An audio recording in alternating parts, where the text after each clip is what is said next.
દરેક નીતિની સામે કાયદાની રીતે ઊભો રહેતો SSK ન્યૂઝ ચેનલ। સુરત શહેરમાં આજકાલ સિટી બસમાં ગરમીને કારણે આગ લાગવાના બનાવોની સંખ્યામાં વધારો થયો છે। ત્યારે સચિનના શેખપુર ગામ પાસે સિટી બસમાં આગ લાગતા અફરાતફરી મચી જવા પામી હતી।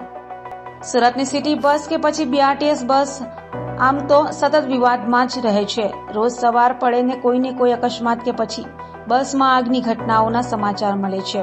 ત્યારે સચિનના શેખપુર ગામમાંથી પસાર થયેલી રૂટ નંબર 103 જે શેખપુરથી લંબે હનુમાન મંદિર સુધીના રોડ પર દોડતી હતી તે સિટી બસમાં શેખપુર ગામ પાસે અચાનક ધુમાડો નીકળતા બસ ડ્રાઈવરે સમય સૂચકતા વાપરી બસ ઊભી રાખી પેસેન્જર ફટાફટ નીચે ઉતારી દીધા હતા અને બાદમાં બસ ભળભળ સળગી ઉઠી હતી।